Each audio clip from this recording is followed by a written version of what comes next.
Good day. My name is Kaye, a student nurse from the University of San Agustin here in Iloilo City. Today, I will be doing or demonstrating to you what Leopold's maneuver is. Leopold's maneuver is used by nurses in determining the fetus presentation and position. It assesses the mother's pelvic shape that could determine probable complications that could happen during labor and if the client needs a cesarean section. There are 4 specific activities that the nurse must do, but before that, let us meet our client. Hello ma'am, my name is Kaye, your student nurse for today. May I know what your name is? Okay, Mrs. B. Can you state your age and birth date? That's nice, Mrs. B. So, Mrs. B, I'm just going to wash my hands, then I'll be right back. I just want you to stay still. Try to relax and be comfortable as much as you like. I have also performed hand washing to protect myself and as well as my client from infection and cross-contamination. When obtaining maternal consent, you ask the patient first if it is okay to do some actions that might or can make her feel uncomfortable. In this way, she is fully aware of what procedures are done, and it is a way for nurses to respect the patient's decisions. Mrs. B, today we'll be doing Leopold's maneuver that helps in determining the fetus position inside your uterus. So later, I'm going to lift up your gown up until here, and I'm going to feel and touch your abdomen. There will be a minimal amount of pressure I will be putting so that I can feel and determine the position of the baby. Would that be okay if I close the curtains and the doors to provide you with some privacy? But before we begin, I encourage you to void or urinate so that later on you will not feel uncomfortable. An empty bladder promotes comfort and more productive examination.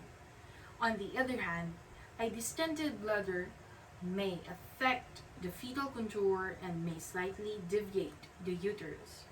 Okay, Mrs. B, you're done voiding. That's great. What I want you to do next is kindly lie down and slightly flex your knees.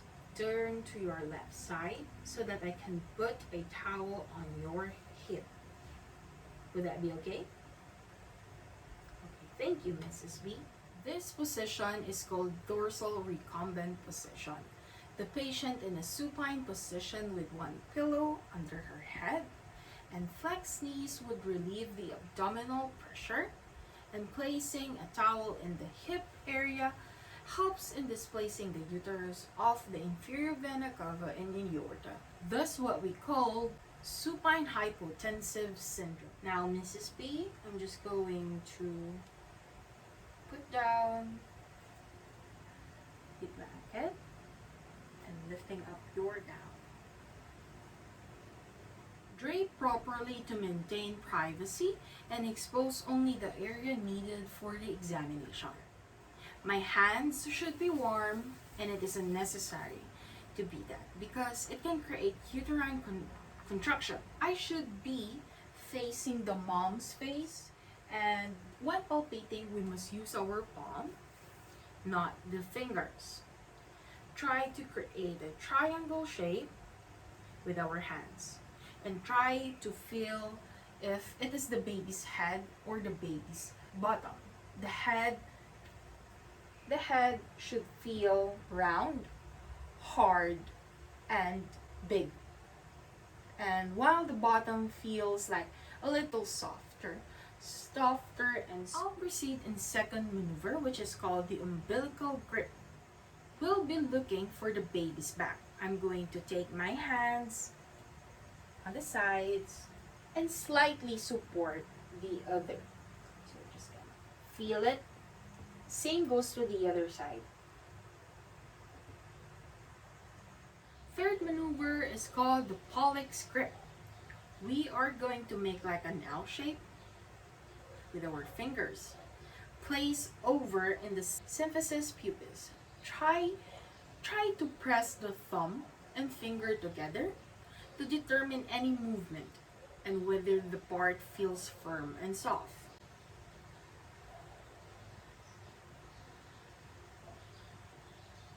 If it is firm and cannot lift, the baby's head means is not engaged. And if we can, the baby is engaged. For the last step in Leopold's maneuver, called the pelvic grip, we are going to face the mom's feet. We are gonna take our hands, start from the bottom, and kindly feel like this.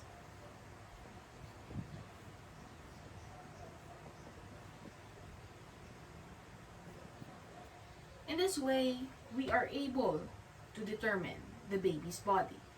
The fourth maneuver is used in determining for cephalic prominence. And we are done, Mrs. B. You did great, by the way.